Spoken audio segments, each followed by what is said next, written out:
Hello everyone, this is revision video of Ind AS 37. As you can see on the screen, it is provision, contingent asset and contingent liability.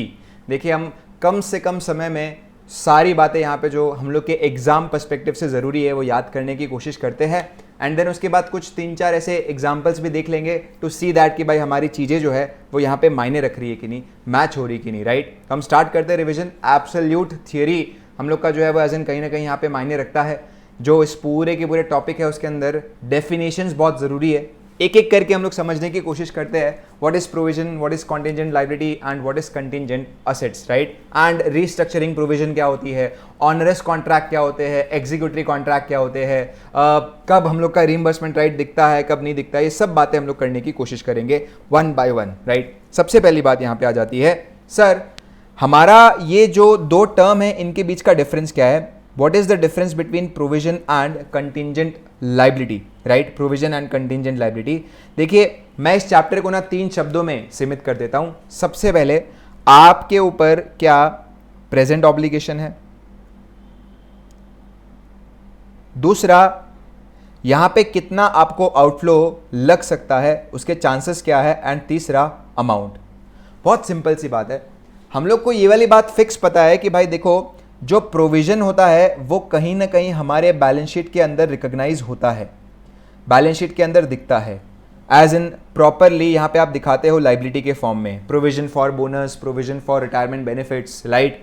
लेकिन अगर कोई चीज़ मेरे लिए contingent liability का रूप लेती है तो वो मैं हमेशा नोट्स टू अकाउंट्स के अंदर क्या करता हूँ, डिस्क्लोज करता हूँ, राइट। तो इन दैट केस बहुत फर्क पड़ जाता है कि कोई चीज़ हम लोग के लिए प्रोविजन मानी जाएगी या कंटिंजेंट लायबिलिटी मानी जाएगी। यहाँ पे आपको ये ध्यान में रखना है, व्हेन आई से प्रेजेंट ऑब्लिगेशन, इसका मतलब है पास्ट में आपने कोई ऐसा इवेंट किया था जिसके कारण आपके सर पे अब एक तलवार लटक रही है कि आपको पैसे भरने पड़ सकते हैं, उसे हम बोलते हैं प्रेजेंट ऑब्लिगेशन। जैसे पास्ट में मैंने कोई पोल्यूशन किया था एंड गवर्नमेंट का भी रिसेंट ऑर्डर आया है विच सेज मी कि भाई आपको इस पॉइंट ऑफ टाइम पे सब कुछ वापस से ठीक कंपलसरी करना पड़ेगा, पकड़ लिया मैंने आपको।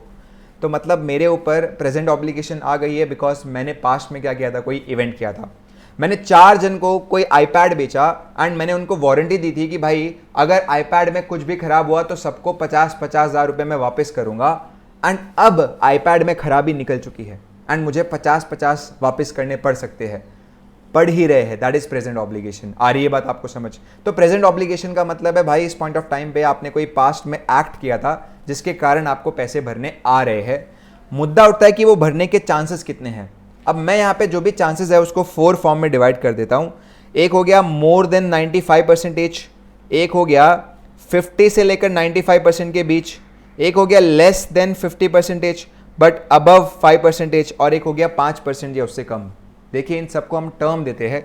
जैसे 95% के ऊपर चांस लगते हैं तो हम बोलेंगे सर पैसा भरना पड़ेगा एंड 95% के ऊपर चांस आ रहा है, मतलब now it is virtually certain that I have to pay the amount. अगर यहाँ पे सपोज 50 to 95% के बीच में बात आ रही है तो हम बोलेंगे कि there is a probability, it is probable that we have to pay. अगर लेस देन 55% चांस आ रहा है और लेस देन 5% चांस आ रहा है, लेस देन 55 आ रहा है तो हम बोलेंगे पॉसिबल है, लेकिन क्या नहीं है, प्रोबेबल नहीं है। पॉसिबल है, पे करना पड़ सकता है, बट क्या नहीं है, प्रोबेबल नहीं है। और अगर 5% से कम है तो हम बोलेंगे there is remote certainty that might have to pay. देखिए भाई प्रेजेंट ऑब्लिगेशन अगर आपके ऊपर आके रखी हुई है, आपके पास 4 ऐसे चांसेस दिखाई दे रहे हैं एंड अमाउंट आप इस पॉइंट ऑफ टाइम पे एस्टिमेट प्रॉपरली कर सकते हो। तो बहुत सिंपल सी बात है, अगर आप ये वाले बात को प्लस ये 2 बात को प्लस इसको मिला लो तो आपको प्रोविजन बनना पड़ सकता है। मैं तो बोलता हूँ अगर वर्चुअली सर्टेन है तो प्रोविजन छोड़ो, आपको तो क्या बनानी पड़ सकती है, मेन लाइबिलिटी। सर इसका मतलब तुम्हारे पे प्रेजेंट ऑब्लिगेशन है, 50% के ऊपर चांस ज़्यादा है, अमाउंट भी निकाल सकते हो, तो या तो प्रोविजन बनाना पड़ेगा या लाइबिलिटी। सर कब प्रोविजन कब लाइबिलिटी? अगर आपके चांसेस फुल है 95 के अबव है तो लाइबिलिटी, 50 से 95 के बीच में तो क्या बनाओगे, प्रोविजन। लेकिन सर अगर सपोज लेस देन 50% चांस है तो इन दैट केस क्या बनेगा, वेल इन दैट केस क्या बनेगा, कंटिंजेंट लायबिलिटी बनेगा। ओके सर, और ऐसा कोई केस जो हम लोग को ध्यान में रखना चाहिए? यस।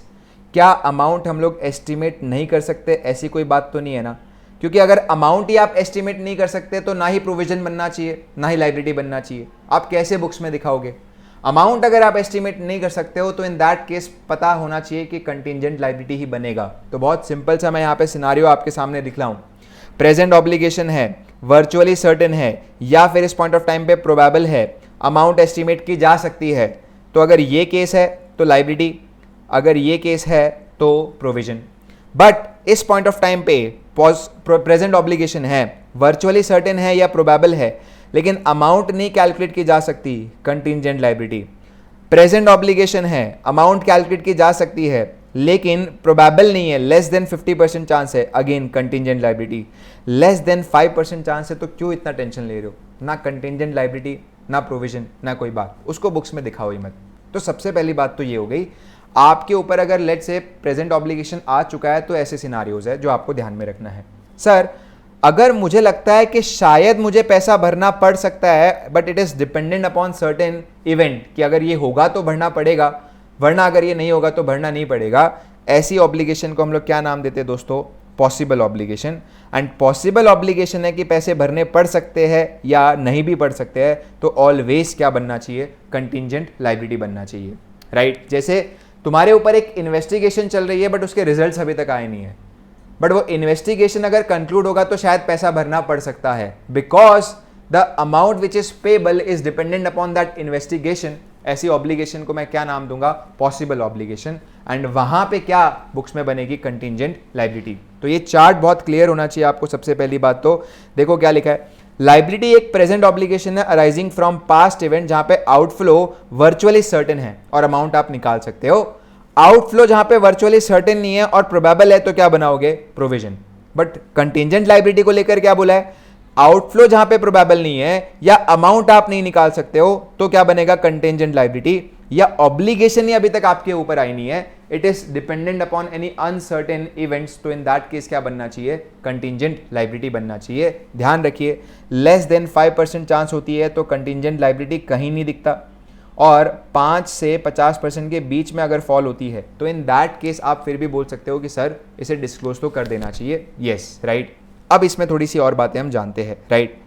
यहां लिखा हुआ है कि what are the guidelines for measuring the provision. Very simple, आप प्रोविजन जब मेजर कर रहे हो, आपको अगर पैसे डिस्टेंट फ्यूचर में भरने पड़ सकते हैं 12 महीने बाद, तो प्रोविजन आप प्रेजेंट वैल्यू पे बनाओगे। जैसे इंड AS 16 में हम प्रोविजन फॉर डीकमिस्टिंग लायबिलिटी हमेशा प्रेजेंट वैल्यू पे बनाते हैं, क्योंकि खर्चा बहुत टाइम बाद है, तो उसे फ्यूचर वैल्यू पे क्यों बनाना? PV पे लाओ और बनाओ। फिर धीरे धीरे धीरे धीरे थोड़ा बढ़ाते जाएंगे, और किस नाम से बढ़ाते जाएंगे? Finance cost.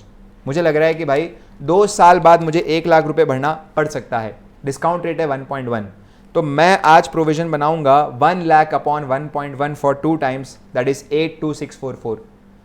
82644 का आप एंट्री पास करोगे P&L टू प्रोविजन, फिर आप हर साल 10% बढ़ाते जाओ finance cost to provision, finance cost to provision करके आपका प्रोविजन 1 लाख का रेडी हो जाएगा। यू हैव टू पे, ये ध्यान रखिए।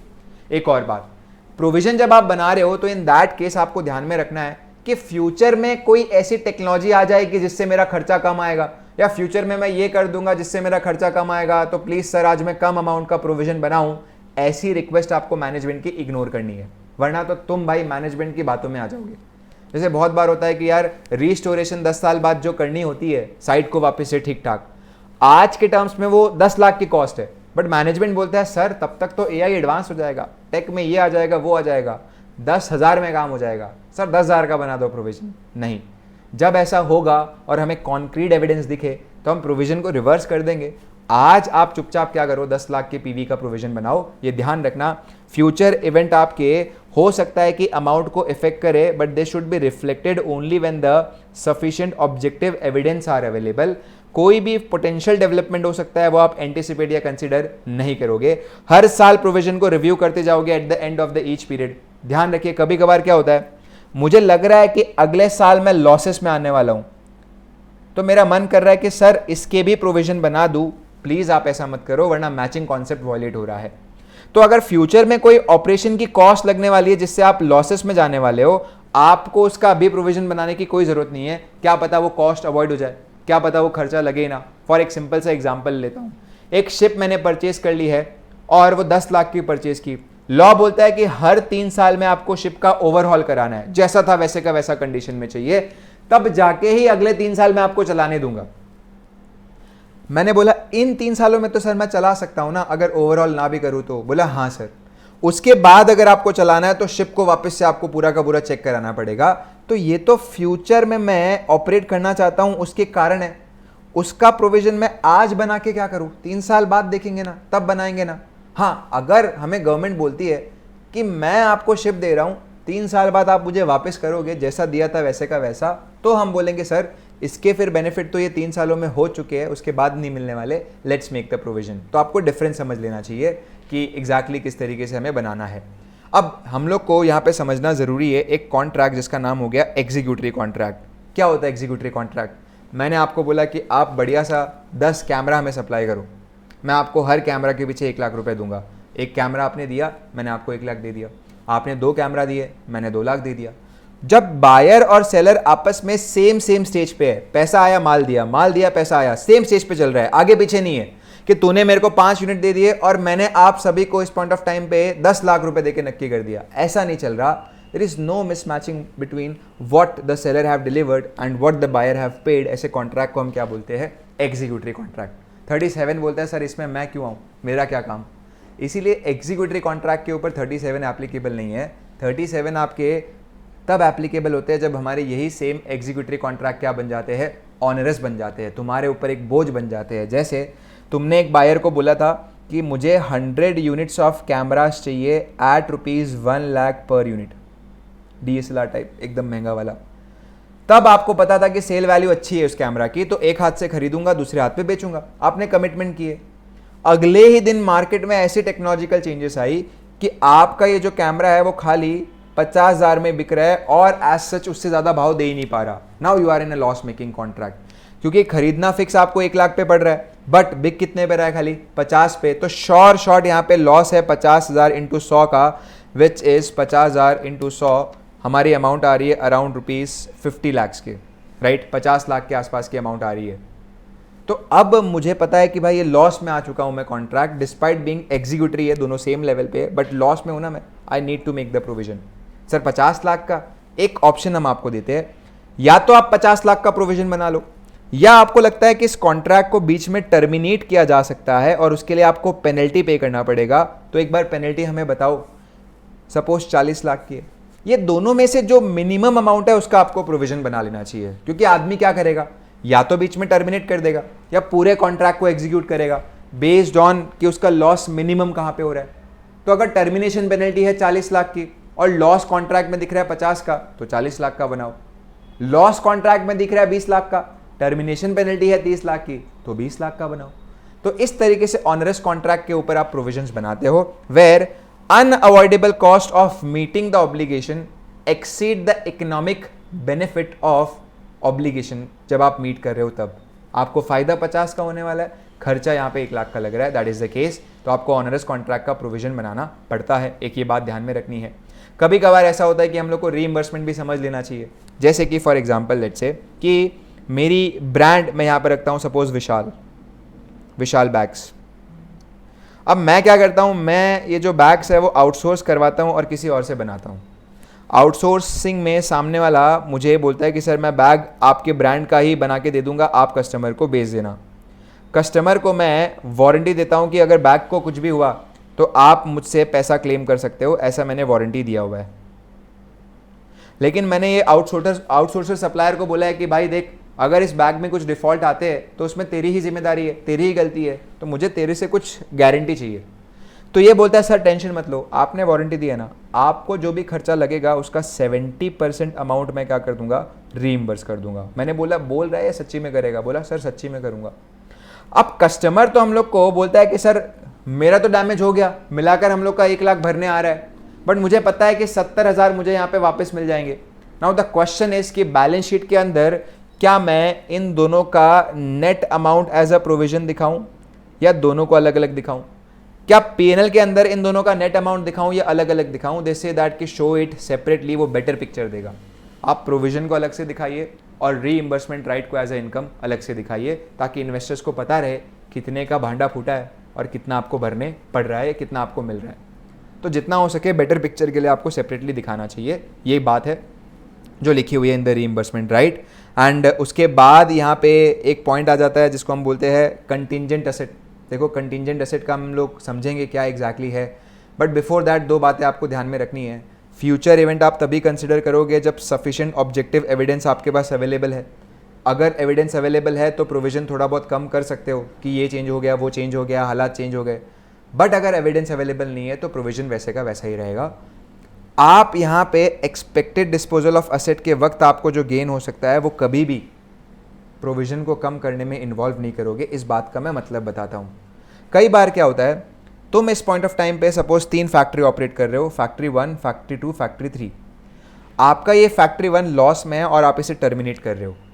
इसके अंदर बहुत सारे असेट्स लिए हुए, इसके नाम पे बहुत सारे कॉन्ट्रैक्ट लिए हुए, यहाँ पे बहुत सारे एम्प्लॉयज़ काम करते हैं और तुम्हारा मन है कि फैक्ट्री 1 बंद कर दो।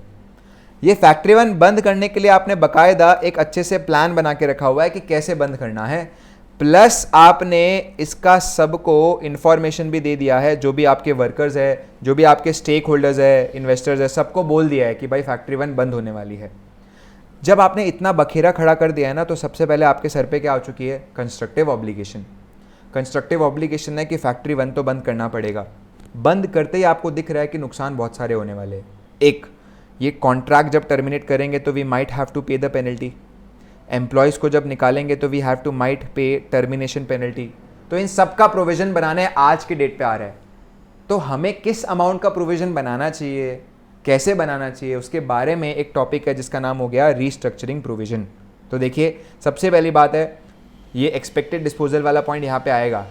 रीस्ट्रक्चरिंग का अमाउंट आपको तभी प्रोवाइड करना है जब आपके ऊपर कंस्ट्रक्टिव ऑब्लिगेशन आई है। जब तक नहीं आई है तब तक छोड़ो। बोर्ड को सपना आ गया बंद करना है, नहीं चलेगा, ठोस होना चाहिए। कब ठोस होता है, when you have a detailed formal plan and वो फॉर्मल प्लान आपने सब लोगों में अनाउंस कर दिया है एंड सब लोगों के मन में अब एक वैलिड एक्सपेक्टेशन आ गई है, भाई बंद होने वाला है, एंड इसीलिए आपको कुछ प्रोविजन बनाने हैं। हर वो खर्चा जो रीस्ट्रक्चरिंग के कारण अराइज हुआ है, उस खर्चे के कारण प्रोविजन बनेगा। लेकिन तुम्हारे ऑलरेडी 2-4 फैक्ट्री में क्या चल रहा है, क्या हो रहा है, उन सब का आपको यहां पे कुछ बनाने की नीड नहीं है। अब कभी कभार क्या होता है, इस फैक्ट्री 1 के जो वर्कर्स हैं उनमें से कुछ को हम शिफ्ट करते हैं, वो शिफ्टिंग के वक्त कोई खर्चा आ रहा है या उनको रीट्रेन करते वक्त कोई खर्चा आ रहा है, उन अमाउंट का भी ये वाले धंधों में फायदा होगा। आप इनके सामने खर्चा दिखाओ मैचिंग कॉन्सेप्ट के तहत। यहां पे प्रोविजन बनाने की नीड नहीं है। यहां पे प्रोविजन उन बचे हुए एम्प्लॉयज का बनेगा जिनको आप टर्मिनेट कर रहे हो, बिकॉज वहां पे आपको क्या पे करना पड़ रहा है, टर्मिनेशन पेनल्टी पे करना पड़ रहा है, तो वहां बनेगा। That you have to remember. जैसे एक मैं क्वेश्चन आपको कुछ पढ़ा देता हूं इन बातों के ऊपर, तो आपको थोड़ा सा और क्लियर रहेगा, समझ में आएगा, राइट। जैसे फॉर एग्जाम्पल लेट्स से ये हमारा एक क्वेश्चन हो गया, यहाँ लिखा हुआ है यू लिमिटेड एक लार्ज कॉन्ग्लोमेरेट है विद नंबर ऑफ सब्सिडरीज और वो CFS बना रहा है। फाइनेंशियल स्टेटमेंट आपका अप्रूवल होने वाला है 15 मई को और कुछ ट्रांजैक्शन यहाँ पे दी है। 31 जैन को BOD ने बोल दिया सर हम डिसकंटिन्यू कर रहे हैं फ्रॉम 30 अप्रैल। देखो BOD के पास प्लान भी है और पब्लिक अनाउंसमेंट भी किया है। ये 2-3 लाइनें बताती है कि हमारे ऊपर क्या आ चुकी है, कंस्ट्रक्टिव ऑब्लिगेशन आ चुकी है। आगे यहाँ पे बोल के रखा है कि सर हमने अमाउंट जो है वो ऑफर की है to employees for payment. Public announcement के दिन हमको पता है कि सर टर्मिनेशन पेमेंट बोलकर हमें 540 भरना पड़ सकता है और रीलोकेशन का खर्चा करना पड़ सकता है फॉर एम्प्लॉयज़ जो रिमेन रहेंगे ग्रुप में। तो अब देखो भाई, ये टर्मिनेशन का तो आपको 540 के हिसाब से बनाना चाहिए, वो भी 540 सही नहीं है, क्योंकि जब तक आप स्टेटमेंट क्लोज कर रहे हो तब तक आपको पता ही चल चुका है कि आप भर कितना रहे हो, 520। तो जब पता ही है रियल में, तो इंड AS 10 बोलता है सर तो ये एडजस्टिंग इवेंट है।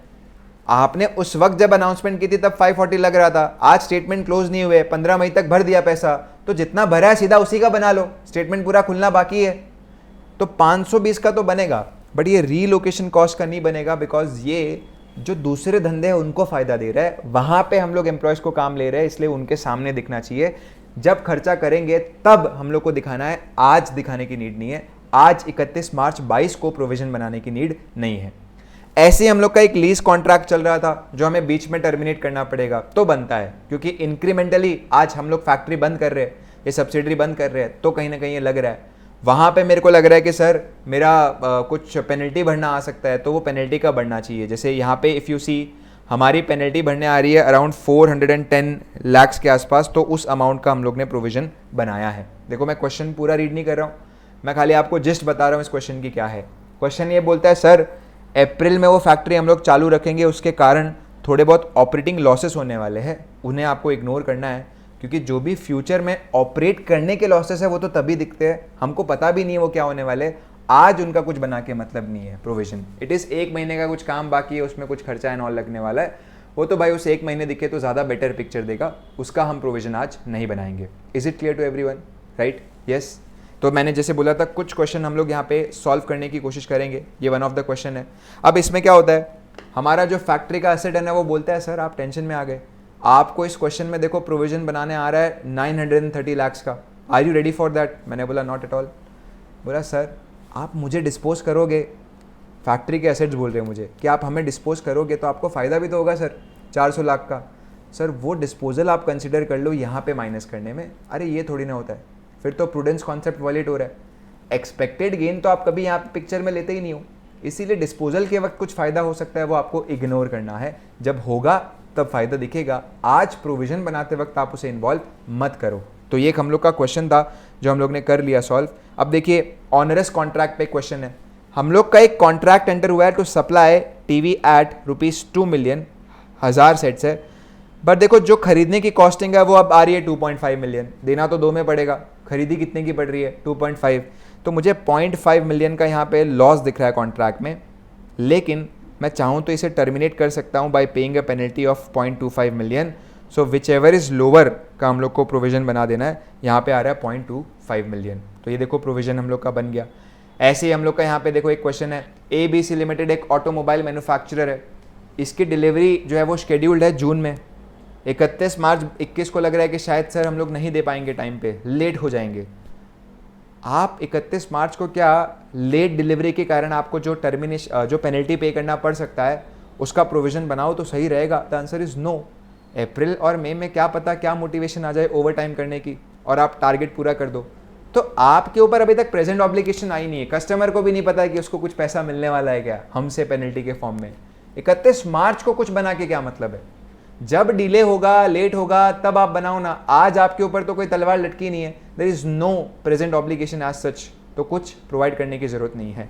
ऐसा एक क्वेश्चन हो गया कि एक्स शिपिंग लिमिटेड है, they are required to overhaul. Sir क्या होता है ओवरहॉल? सब कुछ वैसे का वैसा रिपेयर कर देना, तो हर 3 साल में आपको वैसे का वैसा रिपेयर करना है if you want to operate in future. मैंने बोला भाई ये तो फ्यूचर में ऑपरेट करने के लिए आपके ऊपर ऑब्लिगेशन है, पास्ट में जो आप कर चुके हो उसका तो लेना देना ही नहीं है कुछ, तो इस पॉइंट ऑफ टाइम पे जब खर्चा करोगे तब आप जो है वो प्रोवाइड करना, आज प्रोवाइड करके मतलब नहीं है। तो ऐसा इस क्वेश्चन में लिखा हुआ है, थोड़ा हम लोग ने फास्ट वे में जो है वो रिवाइज कर लिया, राइट। एंड उसके बाद 1-2 क्वेश्चन और अगर हम देखें तो मैंने बोला था आपका जो हमेशा प्रोविजन है वो पीवी पे बनेगा, तो जैसे हमको लग रहा है 50 लाख का डिसमेंटलिंग का खर्चा लग सकता है, बट उसकी पीवी तो आ रही है 30 लाख की, तो हम लोग का जो प्रोविजन है वो 30 लाख पे बनेगा। हर साल 5% आप फाइनेंस कॉस्ट क्या करते रहोगे, दिखाते रहोगे। That is all which you have to study under Ind AS 37, that is provision. तो बहुत सिंपल सा इंड AS है, सिंपल सी बात करता है, 3 शब्दों में समेट जाता है। कंटिंजेंट असेट का खाली हमारा पॉइंट है जो हम बोल सकते हैं कि देखो सीधी बात है, कोई पैसा अगर आपको मिलने वाला है बट वो मिलना डिपेंडेंट है अपॉन सब इवेंट, तो इन दैट केस आप उसे बुक्स में रिकॉग्नाइज तभी करोगे when it is virtually certain. 95% से ज़्यादा चांस है कि मिल ही जाएगा तो आप बुक्स में दिखाओ। 50 से 95% के बीच में चांस है तो आप नोट्स टू अकाउंट्स में डिस्क्लोज भी करो ऐसा कुछ मिल सकता है। लेस देन 50% चांस है तो चुप बैठो, जब मिलेगा तब दिखाना, एज सिंपल इज दैट। तो for contingent asset the point is very simple कि अगर आपका लेट से लेस देन 50% चांस है तो इन दैट केस आप इग्नोर करोगे, 50 से 95 के बीच में है तो डिस्क्लोज करोगे, मोर देन 95% है तो बुक्स में रिकॉग्नाइज करोगे। इतना ही हम लोग का इंड AS 37 है। आई होप आपको लेट्स से कि समझ आ गया होगा। इसके अंदर देखो हमेशा होता है कुछ क्वेश्चन में आपके जजमेंटल एरर्स आ सकते हैं, जो बनाया है उसका अलग कंक्लूजन है, आपका अलग है। You have to mark those question कि एग्जाम टाइम में हम देख के जाए, बाकी आप अपनी जगह पे सही हो, माइट भी एक डिबेट हो सकती है उसके बीच में कि आप अपने पॉइंट्स रखो, बट एग्जाम टाइम में अपने को लड़ना नहीं है, अपने को समझना है कि भाई नंबर इनके सोल्यूशन से मिलने वाले हैं।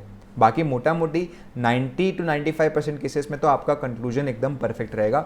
ये मैं खाली उन 2-5% की बात कर रहा हूँ जहाँ पे आपको ध्यान में रखना है। चलिए, थैंक यू वेरी मच। कोई भी अगर आपको डाउट है इस चैप्टर के अंदर आप कमेंट सेक्शन में पूछ सकते हैं। चलिए।